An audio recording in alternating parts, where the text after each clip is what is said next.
Today, we are blessed to present the insightful gathering entitled The World's Elevating Consciousness and Rising Vegan Trend, Part 8 of 12, on Between Master and Disciples, given in English on March 21st, 2012 in Roquebrune-Cap-Martin, France. Peace for Ukraine, or you reign.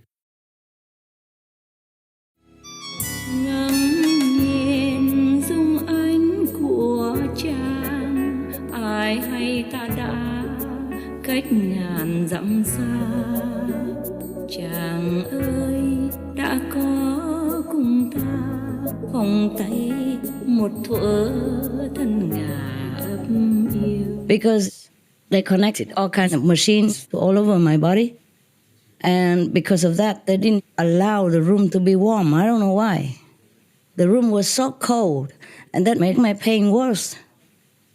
And they didn't give me painkillers. But the painkiller, even if they give, they cannot give too much in my situation, yeah? And the room was so cold. I sneaked in some warm bag, and they just took it away. They said, cannot do this. It's too dangerous. They worry the blood would boil over or something, and the wound would bust or something. Because of the cold, it's very terrible. It's very terrible. It not just makes you in pain, it makes you restless. And I was supposed to stay still. I should not move. And how do you keep yourself still when you feel like you want to jump out of the window and run all over, because it's like ants all over your body and something inside you keep pushing you. That was the worst time of my life ever. But what was wrong with you, Master? I cannot tell you. Secret. I got an infection from one of your sisters. One of the rare diseases transmitted by talking, by being near mouth and having saliva and stuff. Yes, I'm okay now. I'm really okay now after all this time. I still have pain sometimes, but I know I'm okay. And my health is good. Before, I thought life is forever. I probably never get well. It seems like that, Even if you take medicine, it seems like forever. This was a very difficult disease, rare, yes. Okay, never mind, that's enough, I don't want to tell you. Even at one time, I asked you guys to wear masks. Even then, I knew it, but it was still unavoidable. Somehow it sneaked into my life. At home. Avoidable here, but I can't avoid it at home. Sometimes I just do it, just like that. Okay, I don't want to mention from whom either, okay? I don't want to mention what. Yeah, it's good enough that like that. It was a terrible time to try to hide your ID and have to stay in the hospital to know what's wrong with you, and then to have an operation, and you can't run anywhere. If I run, I have to go to another hospital. And another hospital doesn't have that equipment in that area. For some special equipment, you have to go to some special place. And so in that area, it will be the same. The same ID problem. So every day I was just thinking, okay, maybe this is my last day. Maybe the police will bust in any time now, any minute now. I'm just waiting for it. I just said, whatever happens, what can I do? Just somehow I was protected, and I'm fine. They yell at me, scream at me, but they didn't do much. And until the last day, when I went in to pay the money, then the woman at the secretariat, the reception, yelled at me again. I said, I just come to pay, but you have to give me the passport. And I said, why? I don't have it here. Please, I just want to pay. And then she started yelling at me again. Before you look different, now you look different. She said a lot of things. I didn't even understand her language so well. But I know she was yelling, that's for sure. It was very loud, everybody heard it. So the chief of the administration, I guess he's the chief, somehow heard her. Everybody would hear it from miles away. She was so loud. And what could I do? I was just, I'm sorry. I'm sorry, really, I'm sorry. Please forgive me. I just want to pay and then go, you know. But she kept yelling nonstop. She wouldn't accept money even. She just say, I want your passport. And then she got somebody translating into English and French and whatever, telling me passport right now. And then the chief called her in somehow. And she took me and the driver in as well. I don't know what the chief said to her. But one looked at me and he was saying something to her. And then she came out. Her attitude changed 180 degrees. She was just smiling at me and said, when are you going back to England?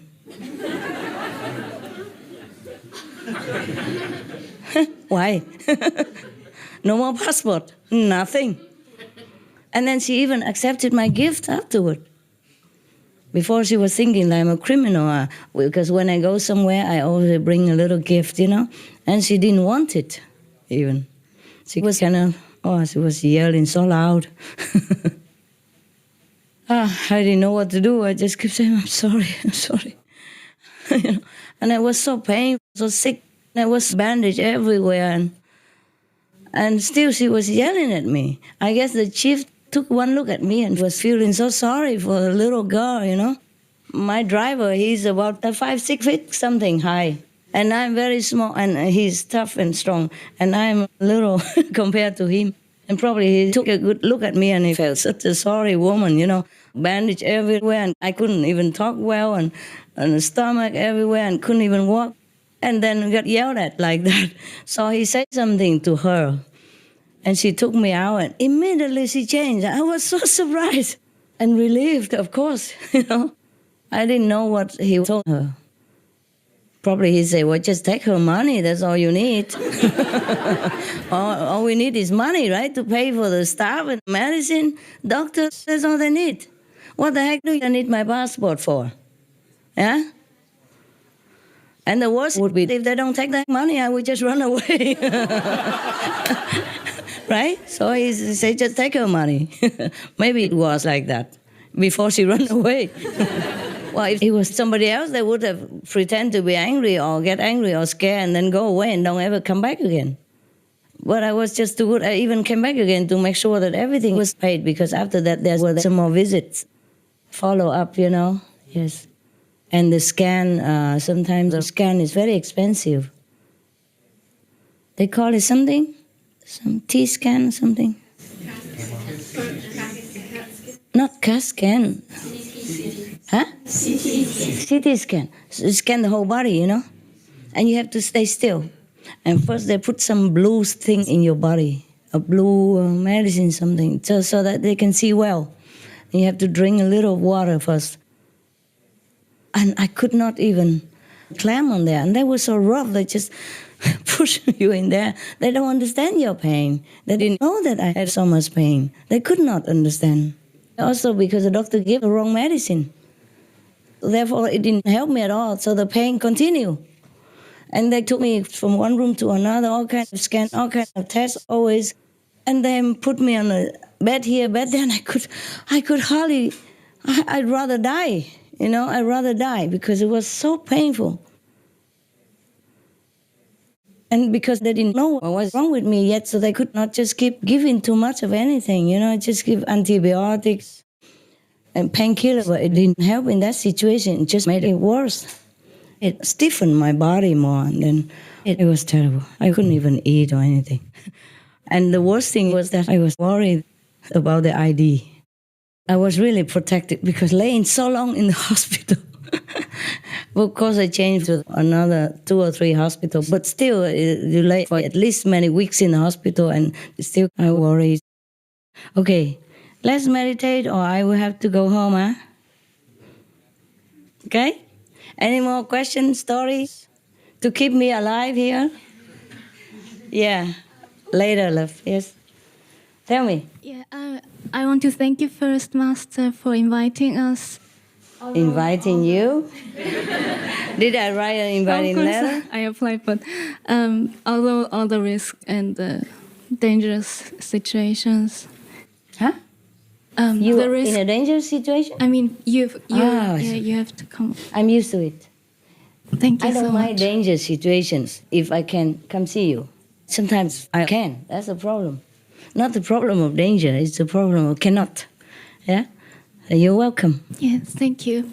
And I hope it's funny. I adopted a cat recently, and I rescued him a while ago with some other sisters. Yeah. And I couldn't adopt him right away, so I was looking for others to adopt him. But no one showed up. No one was then? available. So he was kind of depressed. So what happened now? Just come right to the end. Did you adopt him? Yes, I Okay, did. good. I was scared that you throw him out. Sorry. And since I wanted him to be happier, I named him Happy Yeah? after your dog. And he started eating a lot. Yeah? Yes, like like your dog. He's happy. Yes. Is he fat? Yeah, a lot. Did the doctor say he's fat? Yeah, he said sort of he's healthy. Yeah. He's healthy, then it's fine. It doesn't matter if he's fat. But later I found out all the other cats who named Happy, they all eat a lot. Yeah? Yeah. Of course they do. Like my dog. People, Yeah. especially Happy, she eats a lot. And the doctor say go on the diet. Fine, I put her on the diet. But after diet, she eats more. Then she gets all the same. Or she go and takes the food from other dog people when I'm not looking. Yeah? Or she go out and eat some nonsense, and I'm worried even more. So lately, the doctor found out that she has the thyroid problem, and that's why she's fat, not just the food. So give her medicine, and she's very model-like now. But still eats a lot. Yeah.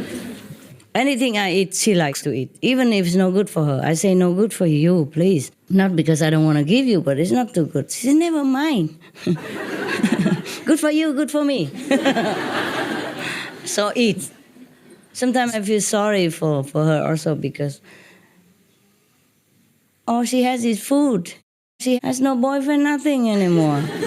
And she's old now. I never know when she goes, you see? So it's a short life. If she enjoys it, why not? She enjoys it. As long as she's in a dog person life, I want her to enjoy. Yeah, enjoy also. Not just always discipline and not this, not that. And dog people's lives are already so limited. And because they live with me, sometimes I like to be clean. So we have to clean them many times. Whenever they go out, we clean them so that they can come inside the house. Yeah. Because they be all over on my bed, my sofa, everywhere. And printing everywhere, paws, if we don't clean. Flowers, flowers everywhere. So we clean them. Also for health's sake, you know. They don't always like that, of course. It's a kind of hassle a little bit, no? To lift your legs up, clean them 4 times, you know. But I devised a new system. I told the attendant, don't mess with it too much. Because originally, when there are a lot of assistants, it's also okay, you know. But when only one, then I tell you, don't bother too much. Just clean them once with vinegar, yeah? And then with water again if you can. If it's too busy, don't bother, yeah? As long as it's vinegar, it's fine. Or I'll use vinegar for 1 or 2 days only, not every day. Other days, just water, so clean. And now we just do like this. Of course, they have to wash the dog people's paws when they come in because of mud, you know? Yes. Otherwise, they will print their paws everywhere, you know, and we can't keep washing. Also, for environmental protection, if you keep washing, there's a lot of detergent everywhere. And water is also precious, yeah? So because of that, we clean the dogs. Because if we don't clean the dogs, then we have to wash the sheets all the time. Bây giờ